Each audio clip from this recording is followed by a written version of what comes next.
All right, so this is a really exciting one for me, guys, because as I say often before these conversations, the reason why I wanted to do this essentially was to talk to people that I really admire and look up to. And today's guest is someone who fits that bill to a T. One of my favorite sports writers, dare I say, when it comes to writing sports books, he is the best of my lifetime. New York Times bestseller 9 times. He's got a 10th book coming out on Bo Jackson. That's going to be number 10 on the New York Times list. He's got a show coming out based on one of his great books on HBO. It's actually out right now. It's a huge deal to have Jeff Pearlman on the program. I appreciate his time very much. I'm a massive fan of his. Thank you so much for doing this, Jeff. Now, I thought what you were going to say is the reason I do this, I love having blah, blah, blah. But this week, we couldn't really get anyone good. No. So we have Jeff Pearlman. And by the way, I'm breaking the fourth wall here because I feel like you kind of like wanted to correct me being the great journalist that you are. This is actually going to run next week. The show has already premiered on Sunday. So just to make sure that my facts are correct, because these things matter to us, Sure. your first episode of Winning Time airs on HBO March 6th. And so this will have, that will have already aired by the time this runs. So I just want to make sure that I'm up to speed with my facts. Got it. Didn't even think of it. Didn't even enter my mind. So okay. I have to say, though, and again, not to make this about me, that's what we're taught as journalists. The first time, like, you write a great Substack. I write for Substack as well. And I mean, it's just like yours and Will Leach's are my two favorite because it's about stuff that I care about, journalism, fatherhood, things of that nature. And a few months ago, you were kind of like ranking some of the, I don't know, good sports writers out there. And you included me on the list. I don't know even know if you remember this. Of course. And I was blown away because I didn't even know that you knew who I was. And I know you're not a big fight fan or anything like that. And so I was like shocked. And you linked to a story that I was, particularly proud of about Nick Diaz. And I was blown away by that. So I just want to say thank you for including me. That was a huge, I don't know if you realize how big of a deal that was to me, but it was a massive deal. So thank you. It's kind of funny. Like, well, you're welcome, obviously, but you're really good at what you do. And it's weird. Like I've become like elder statesman where people will be like, oh, I've read your books and that for years, or I've read your stuff for years. And you're like, oh my God, I'm so freaking old. And you'll see, you get to this point where you're like, you hear all compliments and stuff like that. And they're very appreciative, very much appreciated, but it's also a reminder of how long you've been around. Right. It's sort of trippy. How are you dealing with that? I'm dealing with that now as well. I'm turning 40, and for the first time, I'm starting to feel like I'm the old. I used to be the younger guy always, right? How do you deal with that? It's very weird. I'm 49, so I turned 50 in a few months. Right? Wow. So I'm 10 years ahead of you. It is, it's weird. It's really weird because I have my wife's grandmother is 102 and in great health and drives and has a trainer like crazy, defies all odds. And I asked her once about like, what does it feel like to be, I think she was 99 at the time. What does it feel like to be 99? And she's like, it doesn't really feel different than being 79. Everyone just perceives you differently. And I really feel like I'm talking to you just as an example. I'm not thinking, oh, I'm talking to a younger guy. Or if I have friends who are in their 20s or 30s, I consciously am not thinking, oh, I'm so old compared to them. But they're generally thinking it. Like they'll make references to how you've been around a while, or they'll make references to things that maybe you're not in on or stuff like that. And you start feeling that creep in more and more music that you maybe don't listen to these days. Or I had a really rough, that might be too strong a word. I took my son 2 weeks ago to a Tyler, the Creator concert. And I love hip hop and I was raised on hip hop and, et cetera. But I had to be in an arena of 25,000 people, one of the 10 oldest people there. And at one point I tweeted something out and someone's reply was, why are you there? And it's just like, those things actually hurt. Like they actually hurt and you feel them and you're aware that, you're older than you're younger. If you would have told the younger version of yourself, let's say back in, I don't know, 93, 94, something like that, that at 50, your life would be this, that you would be doing what you're doing, that you would have accomplished what you've accomplished, that your family would be what it is, would you have signed up for this? Or has this even exceeded your expectations, your dreams? Exceeded by a million. I mean, by a million. Like my goal, I went to University of Delaware and my goal, I graduated in 94. My goal was to write for Sports Illustrated. That was it. And I envisioned that as something that would happen maybe around now in my life. Like I viewed it as a big goal, Sports Illustrated. And I got hired there very young. I got hired there at 24 and left at 30. And it's interesting because when you achieve a goal, sometimes chasing the goal is more rewarding than achieving the goal. Like you achieve the goal and then you're there and you're always thinking, what's next? What's next? The idea when I was in college that I would write books wasn't in my head. The idea that something like a book becoming an HBO series, definitely not in my head. Living in Southern California, which is dreamy, not in my head. So it's exceeded my expectations times a million. And the thing that keeps me, despite getting older, as we all are, the thing that sort of keeps me juiced is like, I enjoy my career more now than I ever have. And I feel like, unlike an athlete who by this age is long retired, I feel like I'm better now than I was. I feel like I have more awareness and more knowledge and more tools in the kit.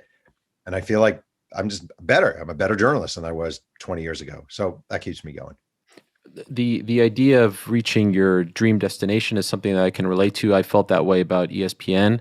My time there didn't go very well. It didn't turn out to be the dream that I thought it was going to be. For you to make it to SI and to be there for 6 years, like, did that turn out the way you thought it was going to be? And of course, I have to ask you about the John Rocker stuff. I will in a moment, but just like the actual time, making it to your dream spot at such a young age, did it turn out to be what you thought it was going to be? It did. It was amazing. It was great. It really was great. Sports Illustrated was a dream world. And I remember when I was promoted to staff. So they had tiers. You start as a reporter, which is a fact checker. Then you go writer reporter, which is a fact checker, but you get to write a little. Then staff writer, then senior writer. Once you're a staff writer, you can live wherever you want and you basically get to write. And I remember I was promoted. And when you're promoted, you get to go to this meeting, the State of Sports Illustrated meeting. And it would be held every December. It'd be first an office meeting with all the writers. Then they take you all out to some fancy dancy lunch. And then there'd be the huge Sports Illustrated holiday party. This is stuff. I mean, there's no relation to what goes on today. Like town cars would send you home. The party probably cost $300,000. They would fly everyone in. It was big time. And I remember the first time I sat in the meeting as a staff writer, and you're in this room and you're looking around and you're in the room and there's Jack McCallum, and there's Phil Taylor, and there's Steve Rushin, and there's Rick Riley, and there's Gary Smith, and there's Lee Montville. And you're just, holy crap. Like you almost wanted to cry. Like, it was amazing to me. And it was a great run. I just got tired of covering sports after a while. And I had that moment, the moment where you're like, there has to be something more than another weekend covering the Reds playing the Brewers. Like there has to be something more in my life than that. So it wasn't Sports Illustrated. It was just, the repetitiveness kind of got to me. Do you remember where the dream started for you? Like, why did you want to get into this, and how did that come about? This world of sports journalism. Well, it's funny because I'm from a very small, rural, arch conservative town in upstate New York, kind of upstate New York, called Mahopac, New York. None of my parents were into sports. Neither of my parents. My brother wasn't into sport. No one in my family cared about sports. Nobody. And we used to go to Fort Lauderdale every February to visit my grandparents, Molly and Nat. And they would take us, just for me, we'd go to Yankee spring training one day. They'd take us to Yankee spring training one day. Nobody wanted to go except me, but we go. And I remember standing along the railings, and you could ask for the autographs. You buy these like programs for a quarter or 50 cents, and you stand there, and Ken Griffey Sr. would come by, and Billy Martin would come by, and you get their autographs. And I look back at those things, and I was asking for autographs of sports journalists along with ball players, but I have autographs of like the sportscasters on my thing. And I was always enamored. I just always was. I was always enamored by the colors and the flair of sports, the different ethnicities, the different cultures, lamb chop sideburns, big chains, cool names, Joaquin Andujar, Gary Templeton, Gary with 2 R's, like all that stuff really did it for me. And I'm just going to spring training and seeing it in the flesh. And then, the library where I grew up in Mahopac, New York, the Mahopac Public Library, they came to know me as the guy who used to come in and get the sports books. Like I would always run. It was a mile from my house. I would run to the library, pick up sports books, come home. And they started calling me and they'd be like, Jeff, Bo Jackson's autobiography is in. We'll hold it for you. And they keep it behind the desk, and I'd run down, get the book, come back. So all these little moments like kind of add up. There's no single moment, but there's moments of loving sports and reading about sports and digging into books and digging into Sports Illustrated. It all kind of gave me this love, this early love.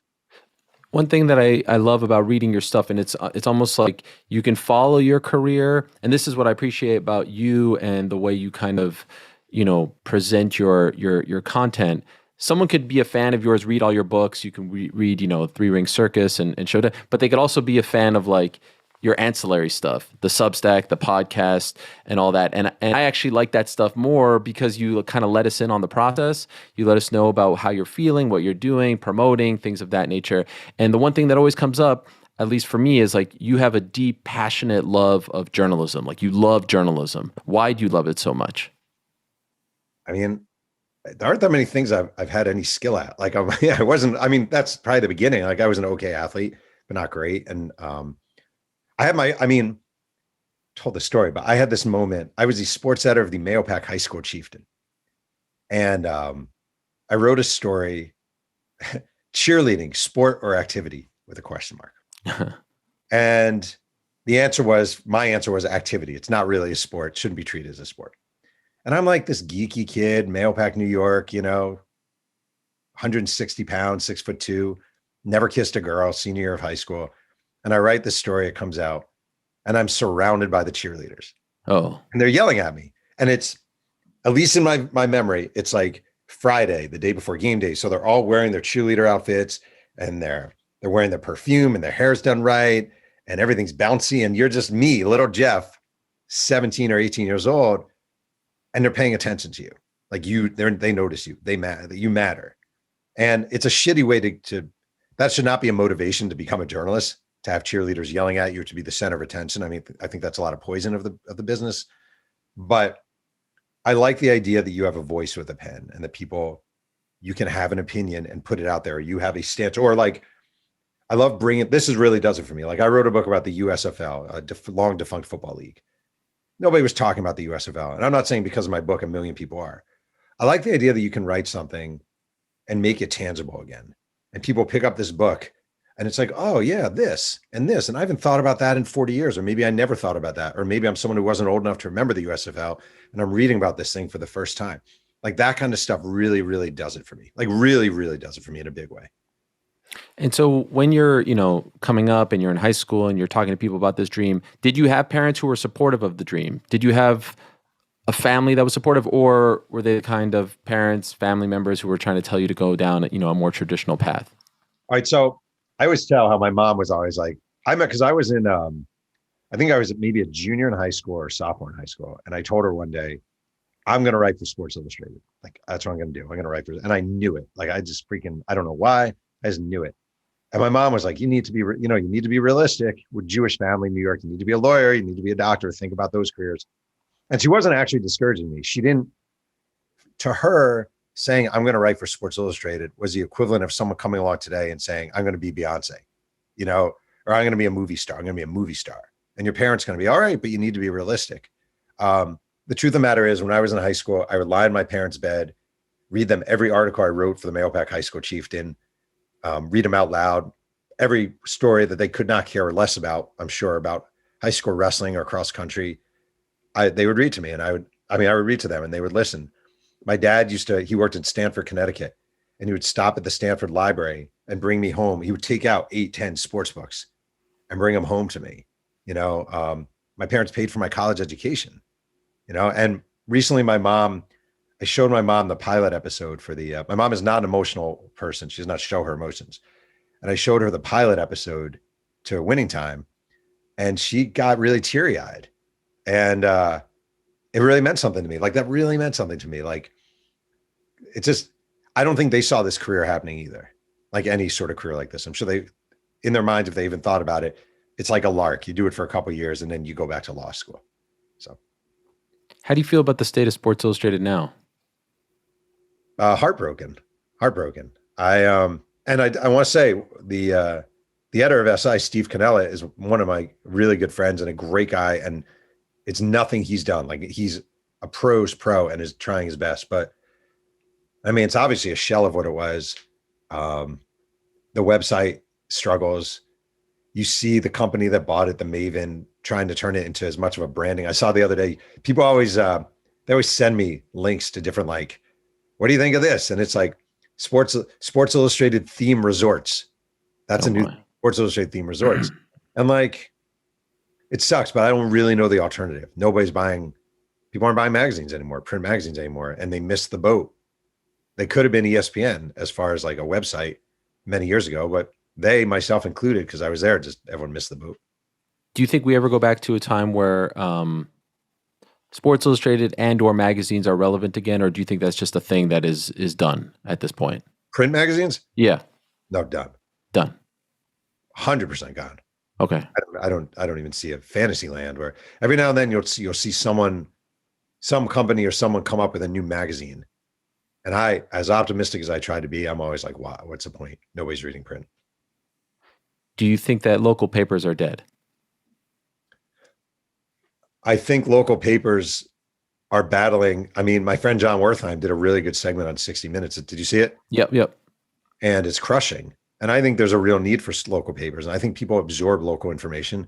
And there's nothing better than seeing your wedding announcement in a local paper or your kid's little league game in a local paper. I still have all my clippings from high school cross country and track in a scrapbook. And I think there could be a real place for local journalism if these corporate douchebags don't keep seeing it only as a profit. It's just greed that's ruining it more than anything. So I was thinking of you recently because actually not because of Winning Time, which we've referenced here. Winning Time is the 10-part series that's coming out March 6th, HBO, on the Showtime Lakers, the dynasty of the 80s. You wrote the book in 2014. There's a great backstory as to how this all got made. It's honestly an incredible, inspiring, somewhat surreal story. And to listen to you tell it is amazing as well. But the reason I actually thought to reach out to you was because I experienced something that was somewhat similar to what you experienced with John Rocker, and I experienced it last week. However, unlike your situation with John Rocker, mine happened live. It happened live on my show. So just as a background for those that don't know, John Rocker, very famous baseball player for the Atlanta Braves, 1999. He's one of the best closers in baseball. You do a feature on him. You spent some time. Well, first you spent some time with him like at the ballpark, but then you went and actually spent time with him in Georgia, and he turns out to be a completely different person than you had originally thought and what you were writing about. I wouldn't say, just to be clear, it's not like I ever thought he was Mother Teresa. Sure. But correct me if I'm wrong, like the original premise was like misunderstood, whatever, sure. Right? Yeah. But then he starts spewing all kinds of, racist things, talking about the seven. I mean, it's one of the most famous pieces in the history of Sports Illustrated. Ironically, I believe it ran in the final issue of the 20th century, right? Which is an incredible little footnote. And that changed, I think, the course of your career and his career. And so why I thought of you was because I did an interview last week with a fighter named Bryce Mitchell. And he's a somewhat famous UFC fighter. And basically, the interview starts with him saying, I want to interview you. I host a show where I interview fighters live every Monday and Wednesday. And he says, I want to interview you today. Bryce Mitchell, by the way, lives in Arkansas and couldn't be more different than me in terms of, our beliefs. And I say, sure, let's do it. I thought he was going to ask me about, sports things, MMA things, etc. He then moves the camera to a different section of his, I believe, trailer that he's living in, and there's a flag there and two AR-15s. And we get it, and he takes out a pistol as well. And we get into like a little bit of a conversation about the vaccine, COVID, how the government, in his opinion, kind of staged Sandy Hook and the Las Vegas shooting. I mean, it goes in a totally different direction. And I'm having an internal conflict within myself, like, do I engage? Do I not engage? Do I let him speak? He's saying some really outlandish things for me. And I thought of you and the conflict that you must have had. No, you see the difference. Mine was live, yours wasn't. But if I could ask you, when that John Rocker thing happened, when that day happened, how close were you and SI to actually not running it because it was so offensive? Was that ever a discussion, or did you know that you had to because it was so offensive? No, never a discussion. It was, it's funny because after the story ran, there were journalists who said, I wouldn't run that. I wouldn't have done that because you have to they kind of felt you need to go back to Rocker and be like, just so you know, are you sure this is blank? Are you sure this is what you want to say? Is this really what you meant? And I've said from the beginning, like, I don't view it my job to protect racists. I just don't, or homophobes or anyone. Like, I'm not your protector. We're adults. If I'm writing about a kid, absolutely. John Rocker was 20 something years old, and I was a guy with a tape recorder, a notepad, introduction. Hey, I'm Jeff from Sports Illustrated. Like, that's you. I don't think there's anything wrong with, I just think it's important. I never like every now and then the New York Times will profile some hard right guy. Like they'll do a profile of an Alex Jones, right? Or Sean Hannity. And people will rip the New York Times. This is terrible. You're giving them a platform, blah, blah, blah, blah, blah. I hate that. I never agree with it. I never support that. You need to show who these people are. Like they exist in this country. It is important to profile them. It is important to show who they are. And it doesn't mean you're cheerleading them to let them show themselves. It just doesn't. They exist factually. We're not the only one. Liberal Jews from New York like myself are not the only people in this country who exist. In fact, we're the minority. So to me, when a story like a John Rocker comes along, or even your guy comes along, like I want to see that. And I don't want to see it because I want to see a stupid conflict. I want to see it because I want to know what this guy thinks. And I actually want to understand why he thinks that way. So I think the more we bring light to people, the better of a cert. That's what we are as journalists, I think. I give you a lot of credit because you actually came face to face with John several times after the story ran. Did you ever think, and like you didn't have to do that. A lot of people would not go seek that. And I actually relate a lot to your guilty conscience because I'm the same way. Like the fact that you continue to feel bad about things, reach out, etc. Did you ever think that he would attack you, that he would hit you, that he would try to strike you in some way? Yes. When I was, well, the thing is, so the story came out at the end of 99. In 2000, I was in a meeting at SI and we were debating, someone needed to go cover the Yankees and the Braves playing in Atlanta. And I said I would go because just I was a young reporter. This is a true story. I was a young reporter of the Nashville Tennessean in 1994, 1996. I wrote a story about a David Lipscomb football game. I was a high school there, David Lipscomb. And their quarterback was named David Kirkow. And I always remember this. I wrote in the story, it was a high school football game. David Kirkow had an up and down game. His passes either went way too up or way too down. That was the line I wrote, right? Good line. Not set's a big deal, but right. He's a high school kid. And that week, I got tons of letters and angry calls from Lipscomb parents. How dare you do that? How do you do that? I had an editor named Larry Taft. He was the preps editor at the Tennessean. And he said to me, and this is almost 30 years ago now, 20 something years ago, I had already accepted a job at Sports Illustrated. I had one more week working at the Tennessean. He said, for your last assignment, I'm sending you to cover Lipscomb this week. And I was like, I don't want to go. They're going to kill me. And he's like, you need to be accountable. Like, this is what journalism is. You have to be accountable. You have to show up. I go to this game. I'm super nervous. And I'm on prep reporters. You go to the sideline around the fourth quarter so you can get the players when they're coming off the field at the end. And I'm standing there. Lipscomb is winning big. And David Kirkow walks up to me, surrounded by a bunch of his teammates. And he goes, don't you ever come around here again. And that was my last assignment at the Tennessean. Wow. So somewhere David Kirkow was convinced he ran me out of town. Right. But that lesson, accountability, showing up, Larry Taft, has stuck with me for years. It's not fun. Like, it sucks. And I went down to Atlanta, and my dream was I would go there and I would walk around and I wouldn't see him. And then I could say, well, I tried, but I didn't see him. Like, inside my head, I'm not so courageous. Like, I wanted the glory of it without running into him. But I knew I needed to go down to the Braves clubhouse. I had no reason to, but I knew I needed to at least make the effort. And I'm walking down the hallway. This is Turner Field, the bowels of Turner Field, from the Yankee visiting clubhouse to the Braves clubhouse. And I hear a voice and it goes, you don't know how long I've been waiting for this. And I look up, and sitting there waiting for me in street clothes was John Rocker. And when he came up to me, I thought there was a decent chance he would punch me in the face. And he didn't. And we'd be talking from my yacht right now. What did he say? You have no idea what you did. He's jabbing me in the chest. He's like, you have no idea what you did to me. You have no idea what you did to my family. My only moment, I've told this story many times, but my good moment was he's like, I drove you around Atlanta. I introduced you to my family. I bought you lunch. And I said, well, I paid for lunch. Well, F you, blah, blah, blah, blah, blah, blah, blah, blah. And I always say you should always pay for lunch. Don't let them hold anything over you. Yeah. And it was super. Even now, when I tell that story, my hands get sweaty, like clammy. It was the most intense moment probably of my journalistic career. Anyone come to your defense? Yeah. Well, I wouldn't say to my defense, but the Yankees had an announcer who has since named Bobby Mercer. He was a former Yankee player. Mm-hmm. And as soon as it ended, he came up to me and he's like, man, are you okay? And I was like, I was so grateful. I always remember Bobby Mercer and his kindness. And it was super trippy because it happened. And I went up to the press box and I sat down on my computer I probably didn't have anything to write, just to normalize myself. And I turn around and all these cameras are pointed at me. And then I go into the press box and all these reporters are coming up to me. And I have this vivid memory. Someone who worked in the press box asked me to autograph a baseball. Wow. Now, that baseball lost value the moment I signed it. But I wonder, is someone somewhere holding this ball right now trying to figure out, what does this say? Who is this guy?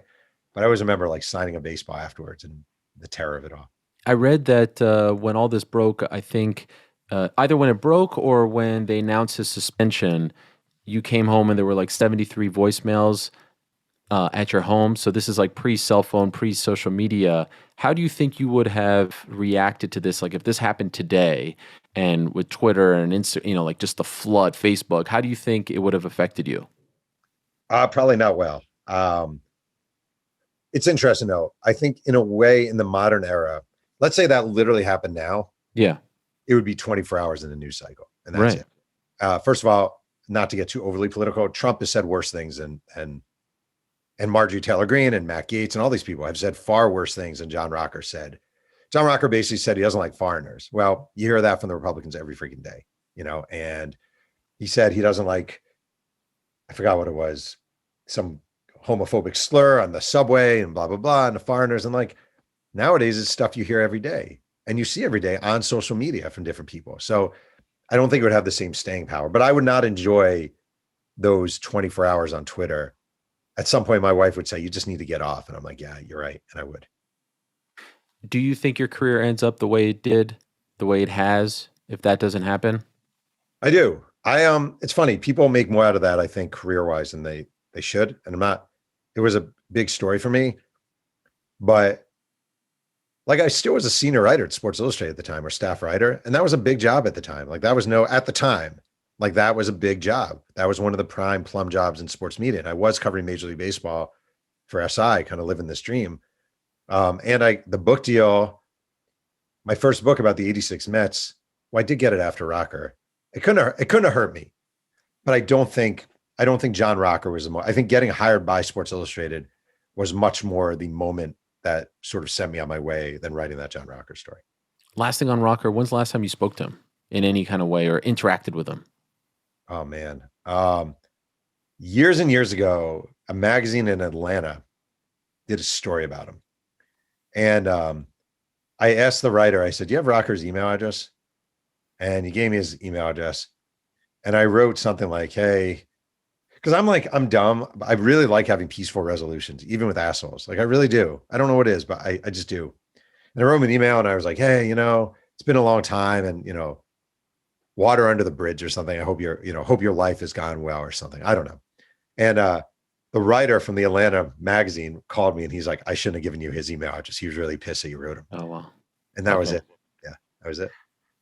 When there would be a good 30 for 30 on that story, though, I will say. Golly. Yeah. Yes. And we're over 20 years. So yeah, it would, there's been enough time since the decision to go from like, the week to week, month to month guy, which you still kind of dabble in from time to time, as opposed to the guy now who is like churning out these incredible books. Again, 9-time New York Times bestseller.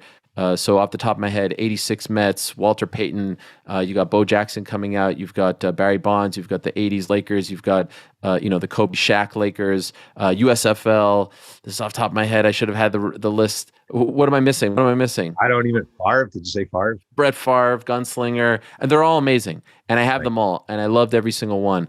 The decision to go from, the SI guy to the book writing guy, how does that come about? Now, first, I never make this correction, but I'm going to do it here because we're both Please. Publishing companies always say the New York Times best-selling author of X number of books, right? Right. That's how they phrase it. Because once being in New York Times, having the New York Times best-selling author thing on your book cover is like a Black American Express card in some ways in the publishing world. Yeah. 6 of my books have been bestsellers, not 9. So it's like, so no, I don't. I hate when people are like 9 times. I apologize. Like, no, you shouldn't, because you're actually puffing me up more than I deserve, is what I'm saying. The Bonds book sold meh. The Clemens book Clemens bombed, And that's fine because it wasn't very good. And then actually Three Ring Circus, which wound up being one of my biggest sellers, did not make the list. Really? It was a time when political books were all over the map. It was kind of Trump fever, and I Yeah. just didn't make it. I So thought that one you couldn't have scripted it better because it came out in September. They win the championship in October in the weirdest year ever. It was like incredible timing, I thought.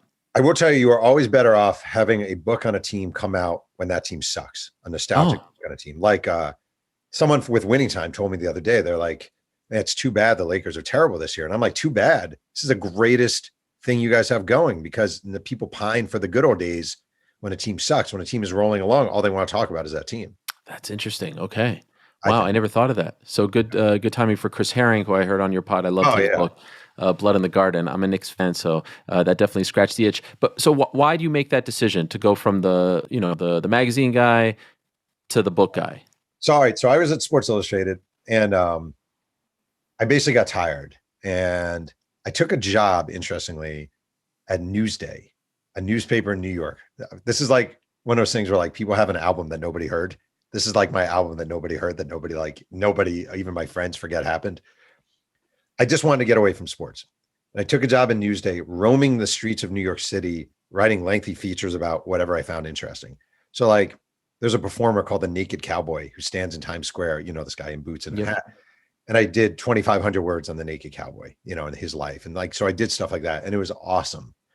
And then Newsday really started to, wet the bed and they wanted everyone to come in every day and they wanted stories to max out at 500 words and there's going to be more trends. And I was like, I don't need this.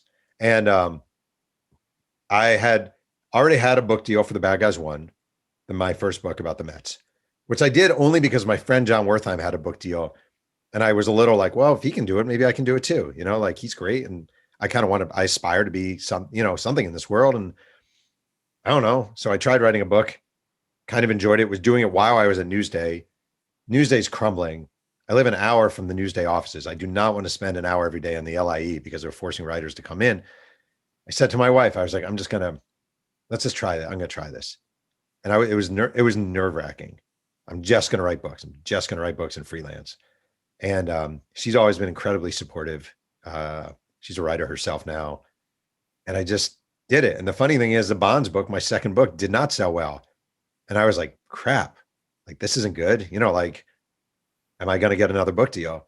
And my third book about the 90s Cowboys, which was called Boys Will Be Boys, was a big seller for me, like a really big seller for me. And it made the list. I remember I was doing a book appearance at a Barnes and Noble by the SMU campus in Dallas. And my agent, who kind of reminded me a little of Ari Gold, like a feisty pit bull of a guy from Entourage, Ari Gold, he calls me up and he goes, "You're number 7 on the New York Times list, mofo." And click. And it was like this moment, like this, like, okay, I live to see another day. And since then, it's just kind of worked out and I've gotten fair book deals and here I sit. Quick aside, I'm a big fan of the podcast, Two Writers Slinging Yang. I love it because I'm a huge fan of journalism. Like I love all things journalism, listening to, especially when it comes to sports. I actually really do enjoy. This is coming from a very sincere place. The podcast that you do with your wife. I like to hear the dynamic. I like to see how she supports you. You support her. Your wife is Catherine Pearlman. She's a social worker. You had one out recently. I think it actually came out. Well, Right. I'm dating myself, but Yeah. before the Winning Time series premieres. It's great. I really enjoy those, by the way. So I hope that you guys keep doing that. I wanted to ask you about the process of writing a book because it is, to me, very daunting, and it seems like an incredible. I mean, just like just an incredible pursuit. You need a lot of strength. You need a lot of courage to do it. And yet, when I hear you talk about it time and again and write about it, you often quote that Lee Montville line. 2 years in the cave. 2 weeks out in the sun. It seems like a process that is not very fun. It feels, at least from the outside looking in, that it is miserable. Yet you have now done it 10 times. Why do you put yourself through this? It's like I'm not in any way, shape, or form comparing writing a book or myself to Kobe Bryant. I just want to say at all. But I read something he said when I was researching that book, The Ring Circus, that kind of hit me actually, where he was like, the glory isn't playing in the championships. The glory isn't so-and-so. The glory is in a dark gym, hoisting up 4,000 jumpers and like doing it and doing it. And I just think like the grind makes it all worthwhile. Like it just does. The grind makes it worthwhile. And when a book comes out, there's no better moment for me, at least, when the first book arrives, not in the bookstore, but at your house. The publishing company will send you a box of books, or maybe they'll send you one. And to see it all in this one package is an incredibly rewarding and emotional experience for me, incredibly so. And I will walk when I'm walking I will carry that book with me for like a week. I'll walk the dog and I'll be reading through it. And I'm looking for every error, but I'm also just kind of basking in it. And I just like, you can't have that without the work. Like you just can't. And writing a book I'm not saying it's like firefighting or working for the legal defense fund. Like it's not that level of whatever, of anything, but it just beats the crap out of you. It really, if you want to do it well, or at least try to do it well, it beats the crap out of you. And I usually give myself 2 years, and 1.5 of those are spent just researching. So I am from day one, my first thing I'll do, Bo Jackson, USFL, whoever, go to eBay and buy everything, every media guide, every book about the person, trading cards sometimes. Like when I did the Shaq Kobe book, Shaq released a bunch of CDs. I'm finding the CDs. Then I'm going through the liner notes. I'm trying to find the people on the liner notes to call them. And it just becomes this obsessive. You never think it's good enough. You never think you have enough. You're always afraid of the holes you have. You worry that you left something incomplete. You worry that you're not getting it right. It just becomes this thing. And it's very unhealthy. Like you do spend 1.5 years, really 2 years, thinking about one subject. I mean, like Walter Payton nearly drove me to freaking insanity, where I was actually going on runs through my neighborhood and kind of picturing Walter Payton next to me talking like this. Wow. Just weird, like weird. And you become obsessed. And my wife, who is the best person, just the best. I mean, she'll reach points where she's like, I can't hear another thing about Bo Jackson. I can't hear another thing about Walter Payton. And I totally get it, because you become this, you want to build up a library. Like I always say, by the end of this, I need to have the best Bo Jackson library in the world. And I'm pretty sure I do. I'm sure my office is the best Bo Jackson library in the world right now. So, am I correct in assuming that the Walter Payton book, Sweetness, is your favorite of the 9? I mean, it was the most daunting, and it was the hardest, and it was probably the most rewarding, but also the most difficult release I've experienced. In a lot of ways, the USFL book is probably the one I look to the most these days, because I was told repeatedly not to do it. My agent told me not to do it.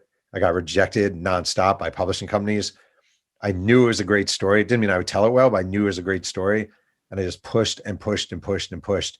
When that thing made the bestseller list, it's definitely one of them. It was just a moment of validation that I don't give myself that many of those. The reason I asked specifically about the Walter Payton book, I do think you hold it in very high regard, and it was very well received. Although I had also read that, maybe one of the biggest regrets of your career came as a result of that book. Is that accurate?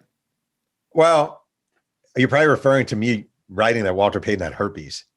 Yes, herpes, and you also broke the news that he had a child out of wedlock, correct?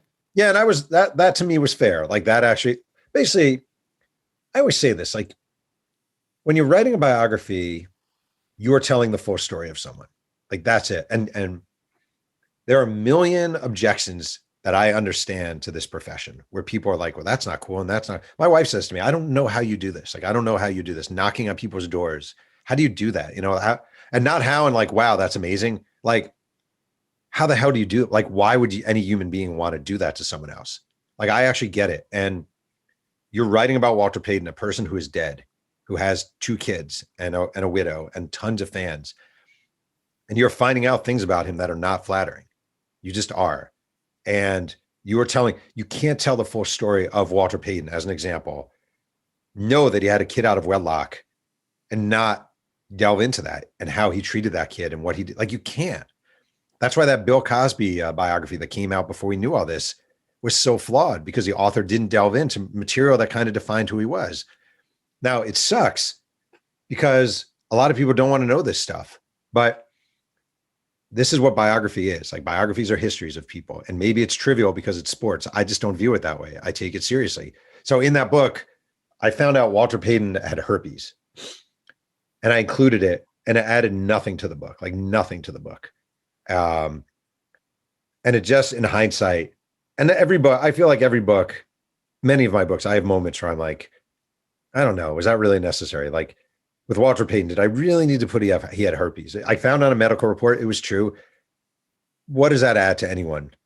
With my 86 Mets book, I really ridiculed Gary Carter too hard in his role in that team. I just was too flippant about it all. And I look back, I was young when I wrote that book, but I look back and I think that was unnecessary. That was me trying to be smarter than I am. In every book, you have moments where you're like, maybe that was dumb. Not always, but often, you actually don't get a chance to speak to the person that you're profiling or who is a central character in your book. Like, Barry Bonds doesn't, he doesn't participate. Roger Right. Clemens, same. Does that actually make it easier on you in a weird way because there's no emotional attachment to the person? I would say no. I would Okay. always rather I was have the, trying to put a positive spin, yeah, but no, it's never great. No, never. It sucks. I don't but like it at more all. often than not, you're not talking to Trump. You're not talking to Bonds. It feels True. like you're Well, not talking to Kobe, right? if we go through them real quick, 86 Mets, I got most of the members of the team. So yes, Bonds, I didn't get, but I had interviewed him at length for Sports Illustrated a year earlier. So I can at least make the argument that I talked to him. 90s Cowboys got Irvin, got almost every member of the team, but didn't get Aikman or Emmett Smith. Clemens didn't get Clemens. Walter Payton, he had died, but I did interview his kids and most of his family members and a million teammates. Favre was a weird, Showtime Lakers. I didn't get Magic and Kareem or Riley, but I got, the thing is, and I do talk about this a lot. To me, like when you're doing team books, Wes Matthews and Mark Landsberger are just as important, if not more important, than Magic and Kareem because they were there for it all, but they've never been asked about it. Like Magic has told these stories 8 trillion times, and you like to think the reporter in you would be able to get new stuff, but that's a crapshoot when a guy's talk that much. But going to Bridgeport, Connecticut, and talking to his backup point guard for hours is gold. So with team books, I don't know. Favre was the weirdest one, by far the weirdest one. I went down to I was working on the book. His sister Brandy, who's lovely, I FaceTimed her, DM'd her on Facebook. And I was like, hey, I'm writing a book about Brett. Is there any way when I come to Mississippi to report it, if you would, you'd maybe grab coffee? And she wrote, well, let me know when you're here. Okay. I go to Mississippi. I DM her. She's like, why don't you just come by the house? Okay. I go to the house. She's there. Her mom is there, Benita. And they're basically like, is Brett helping you with the book? I said, no, I'm still working on it, but not so far. And they're like, all right, what do you want to know? And they gave me hours, sent me home with scrapbooks, got his brothers, got his uncles, got, like tons of relatives, but never got Brett Favre. Mm. Very weird, but cool. Yeah. I still text his mom, which is the weirdest thing. I'm still Wow. friendly with Brett Favre's mom. Yeah, who I love. She's great. Okay, so like Kobe, you don't get Kobe, right? But Got Shaq. you got Shaq. So obviously that helps tremendously. I don't know how you feel about this. That's actually my favorite one, probably because I'm a huge basketball fan. Maybe because it was depressing. It was the pandemic, kind of early days of the pandemic. It was just a great escape. It comes out, of course, after his death, but you did it all before his death. Like right now, we're talking the Bo Jackson book isn't out, but it's finished. What kind of guilt did you have about that, about it coming out? And there's some obviously not so flattering things about Kobe and people are idolizing him. And like, how did you feel? Did you feel strange about having to do the media stuff and all that, talking about a guy who, died in such a tragic manner? I felt more weird than guilty. Like Okay. it was very strange. First, when I heard he died, I always need to say this, and it's a God's honest truth. My first reaction was just how awful that is. Like by far, my first reaction was, this is terrible. Are you kidding me? Like, are you kidding? Like it was shock. Mm-hmm. And living out here now in Southern California, seeing the reaction, it was almost like a president died out here. It really was. Mm-hmm. When it got to the book, to thinking about the book, I had this Walter Payton experience where I wrote Walter Payton, felt really good about the book. Sports Illustrated released a cover excerpt when that kind of thing mattered 2 weeks before the book came out. It was all about the end of his life, infidelity, addiction issues, depression. And the backlash was horrible. The worst I've ever gotten. You can still find, if you do book burning sweetness Pearlman on YouTube, you will find the book burning a radio station did online live while they were recording. I mean, Wow. it was brutal. It was brutal. And eventually a lot of people did apologize and said, I read the book and it wasn't what I thought, blah, blah, blah. So, okay. But I had that in my experiences when this one's coming out. And I just was really nervous about people thinking, here's another guy coming along with a quick hit book on Kobe Bryant. So two things I did is, number one, I wrote an author's note at the beginning, sort of explaining that this book is just a tiny part of Kobe Bryant's life. It's not his whole life, and et cetera, et cetera. And number two, I kind of went preemptive, and that's where social media helped, where I would say a lot, like I would write a lot about my feelings about this book coming out at this time period, and to explain to people and to get it out there. Look, this isn't a bash Kobe book, and this was written long before he passed, and just sort of, I didn't have that medium when Walter Payton, the book Sweetness, came out. So I think that helped, actually. I felt like it did. I was just curious internally. Like, I never felt salacious. I never felt like you were taking shots. And I listened to a ton of the interviews that you did, and you always preface with things like that. So much respect. If someone would have told you after, the 9 books were done, that the 2014 one on the 80s, Lakers, that dynasty Showtime, would be the one that turns into the TV show on HBO, would you have predicted that, or would you have said another one? No, I always thought Sweetness was the most cinematic, the Walter Payton book. 86 Mets book was the first book I ever had options. Nothing happened of it. 90s Cowboys seems like it lends itself to, that North Dallas 40 kind of thing. I'm not saying they should be. I'm just saying when I think of it in my head, right. Never in my mind. Not that it couldn't be. It just never entered my head at all. I don't want you to retell the story, because I've heard you retell it a lot about how Jim Hecht comes to your house with the hunk of chocolate and the tomato and the wine drink in 2014. It's Easter Sunday. I consume a lot before I speak to someone. And so I don't want you to retell that, because I know what it's like to retell stories over and over again. But I would urge anyone to go listen to your podcast talking about it with your wife. It's a great story.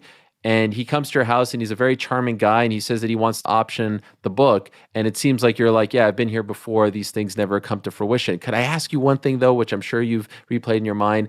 It appears right now, as this show is coming out 8 years later, you didn't charge them for this? Nope. You made no money off of this? I made money off of it since. I didn't make for the option. Gave him, once HBO buys it, you start getting paid. And the truth of the matter is, it's not like Jim had a ton of money anyway. Like, I probably could have squeezed $5,000 out of him, maybe. And, which isn't nothing, but like, it's not major Hollywood dough. But I basically, when people come along to option a book, they're basically saying, can you give me X amount of time to write a treatment or write a script or write something and shop it around? And we have this exclusive agreement. So basically, I gave him the agreement to shop it and to work on it without charging him. Okay. What is standard for that? Like, what should you have charged? I mean, I've gotten as much as 30,000. The first option I ever got was $30,000 for my Mets. Wow. Book. And I was convinced it was going to be something, and it never became anything. And then every now and then some guy will come along and he'll be like, I'm a aspiring filmmaker, right? I'm an aspiring filmmaker and I just have a great dream for this. And maybe it's the Bonds book and nobody's touching the Bonds book.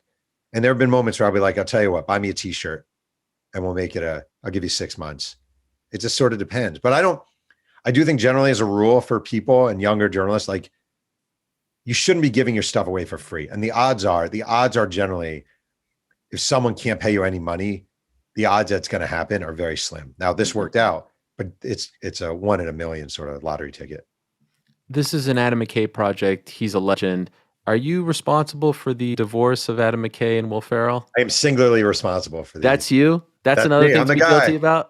I was yelling at Will Ferrell. I was like, you got to leave this guy. I was outside his window telling him, yeah, that's me. But they are no longer together because of this project? I mean, that's the word on the street. I just wrote the book. Why did they get into a fight? In that case, Jerry Buss is also equally responsible. That's true. Lakers. I don't know. I didn't know who Adam McKay was until this thing started. So like when people are like, oh, Adam, I'm the least in the know Hollywood person probably in the history of mankind. So when people are like, oh, how's this happening? I'm like, I couldn't even tell you. I don't even know. How surreal is this for you? Like, to actually, I'm assuming, have you seen all 10 parts? I have. And I would imagine not only surreal, probably also incredibly fun and rewarding because you did all the work, you wrote the book, and now it's just like this thing coming to life, right? Like, did you actually work on the shows as well, or are you just there as a consultant?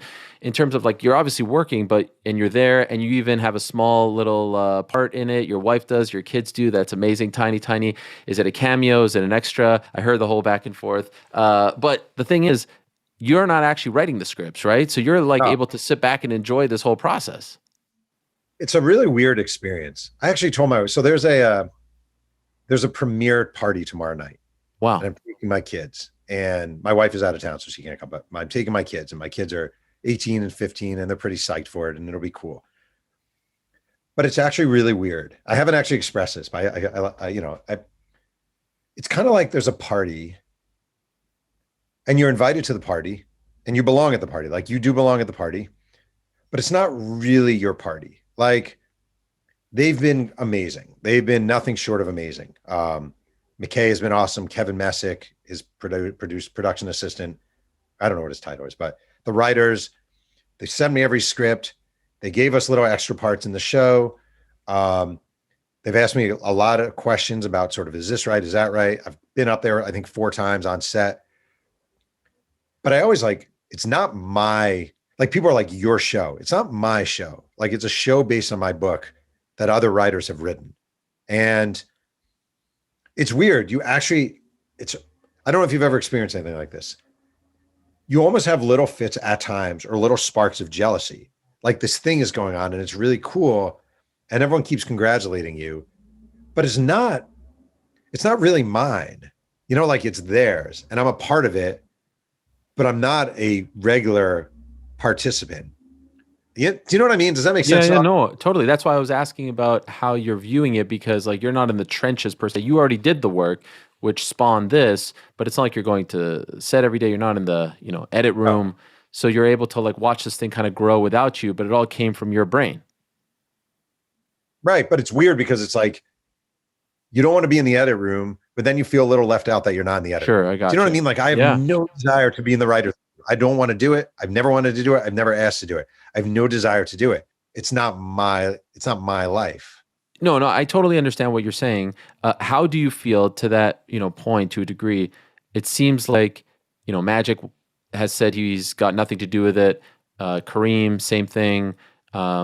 Obviously, Dr. Bus is no longer with us, but based on what I've heard from you, you have had a great relationship with Jeannie Buss. She helped you get Phil Jackson, right, for the Three Ring Circus book. She obviously wants the Lakers want nothing to do with it. How do you feel about that? I am the Magic thing. I don't care about at all. Kareem Mhm. also said, don't care. The Genie thing bothers me a little because I really like her as a person. And I've had a great relationship with her through the years. I really have. Like, she can't, I've said this before, but I was an adjunct professor to school, Chapman University out here in Orange, California. She came to my class twice to speak to my journalism class. Hmm. She showed up on her. She didn't have to do it. There was no tangible gain for Jeannie Buss, owner of the Lakers, coming to my little class with 20 students at Chapman to speak. She came twice. The second time, she brought tickets to give out to the students as like we would do contests and they would get tickets to Laker games.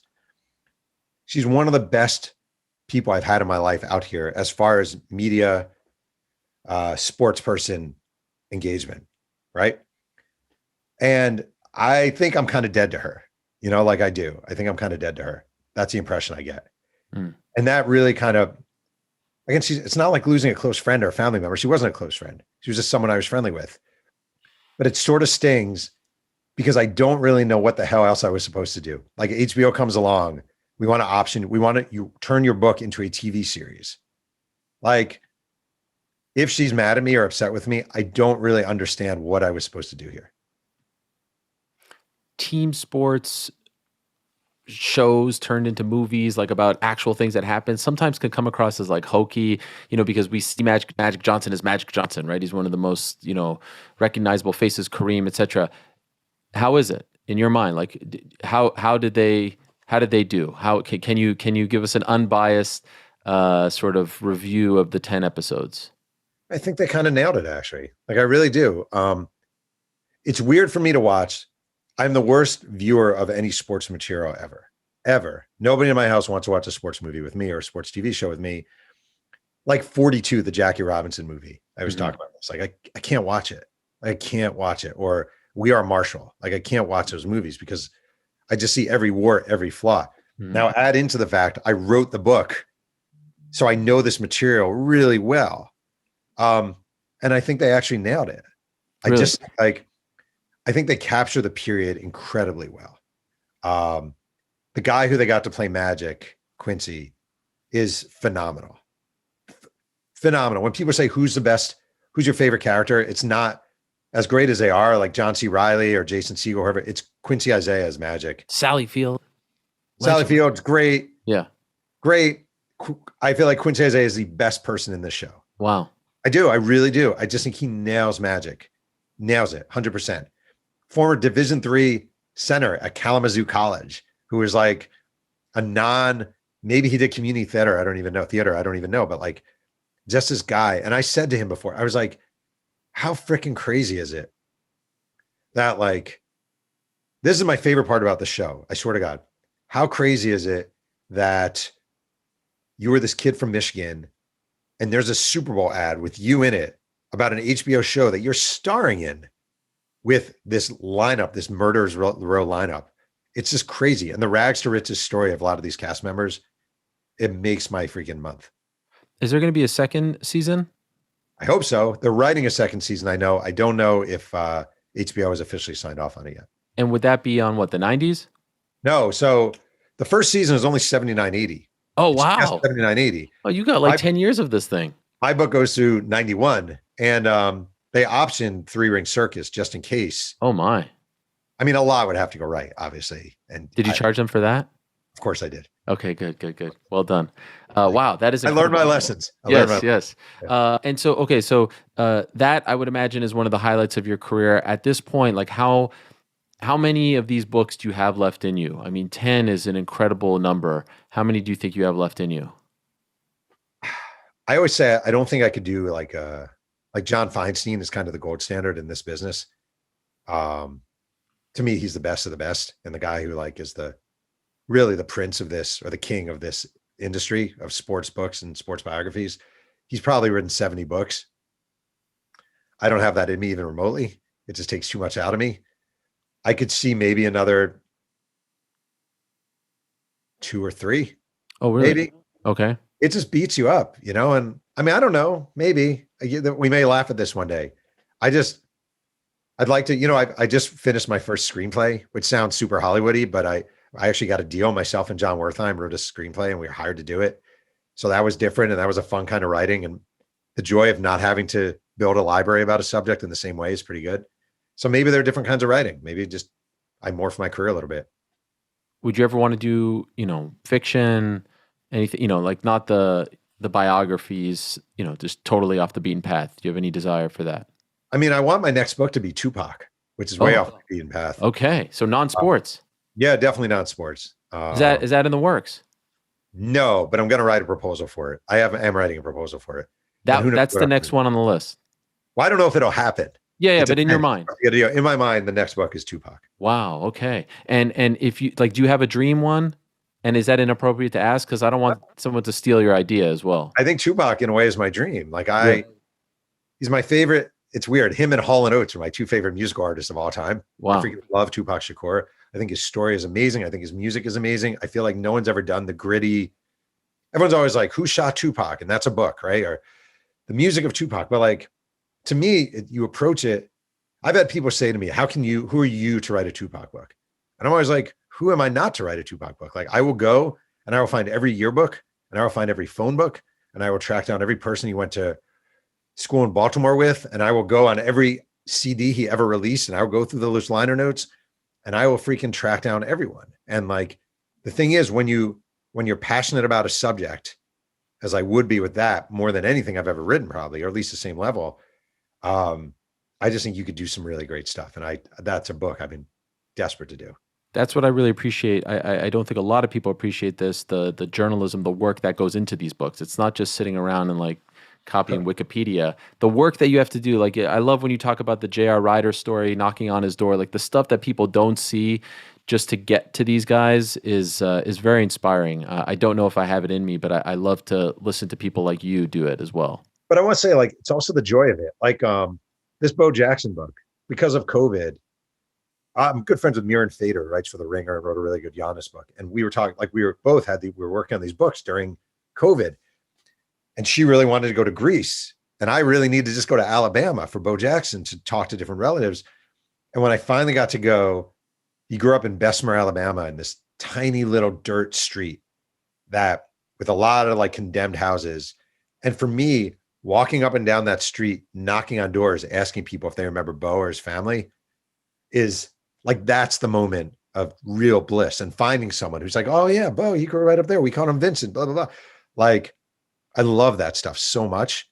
And so doing that on a search for Tupac, and people will be like, I had someone say to me, you're a white, blah, blah, blah, sports writer. Like, I hate when people say that stuff. I am thrilled to go into places I would never be found, places that are unfamiliar to me times 1,000, and talk to people, knock on doors, ask people. I don't think I'm like the greatest writer or the greatest, like, I'm relatively willing to walk through my fears or nervousness or apprehensions to get stuff. Like, that's one thing you have to do. You have to be able to walk through the nervousness. I just love that. So I love being in surroundings I'm not used to or haven't been around, or places I've never been before, and trying to talk to people. Like, that is the goal of it all. Last question for you, and thank you so much for this. I really, really appreciate it, and I've enjoyed every second. I've heard you say that, in 50 years, like, no one's going to remember who I am. I'm just some guy who wrote books. I disagree. I think those books are incredible, and I think that you will have a long-lasting legacy. The way people talk about Feinstein and other great writers, they will remember you. That's just my opinion, and I'm not just saying that to you to kiss your ass. That's what I believe because you're so good. What do you want your legacy to be? How do you want to be remembered in this world? It's so funny because I had this talk with Wertheim recently where I was like, do you ever get the legacy question? Yeah. And he's like, never. And I was like, yeah, I've got it a few times. I heard you guys talking about it. And he says he hates it. You asked him and he says he hates it. So that's why I wanted to ask you. I hate it too. I don't. No. I don't. It's a tough one. It just sounds like, no. It sounds like such a kind of jerky answer. Like, I just don't care at all. Like, I don't care. Like, to me, once I'm dead, I'm dead.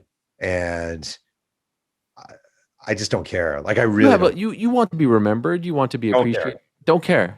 0%. I swear to God, I'm not just saying that. I just don't care. I don't care. I'll be dead. So if my books, also, like, inevitably everyone is forgotten. So like legacy, really, even George Washington, it's not like anyone remembers him. We just know he's the first president. He has a bridge. So like no one is permanently remembered.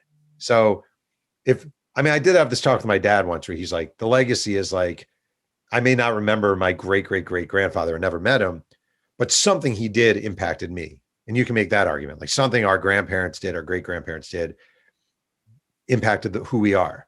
Like me moving to California, my wife and I moving to California shifted our family's entire trajectory one way or another. So there is an impact there. But when it comes to journalism, I just don't care. All right. I respect that.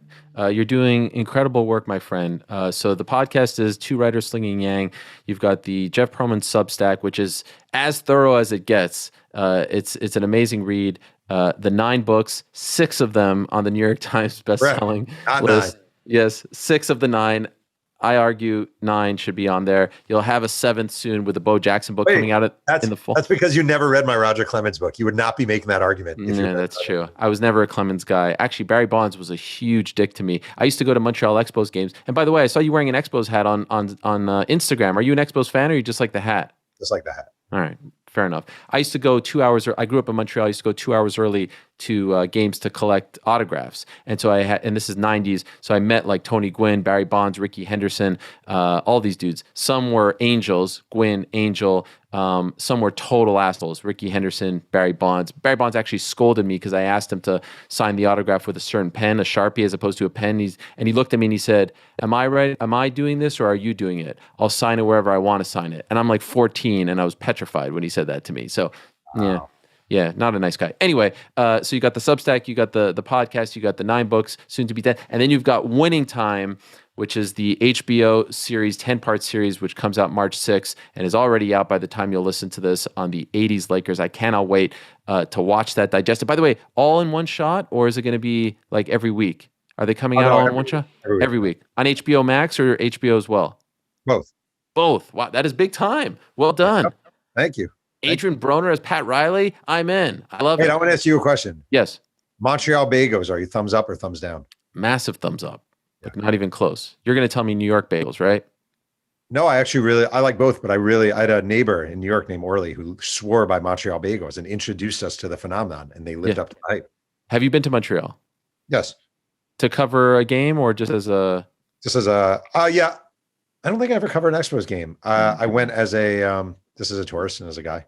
Yeah, they are phenomenal. It's a hot debate here on the Northeast, but in the Northeast. But I will forever, I have to go with my Montreal bagels. Thank you for doing this, Jeff. Good luck with the show. I hope there's a season 2, and keep up the great work. And I can't wait. And by the way, Bo Jackson is in the fall. Yes, October. Yep. October. Okay, can't wait for that. Thanks for doing this, and continued success to you and your family. Oh, thank you so much. Same.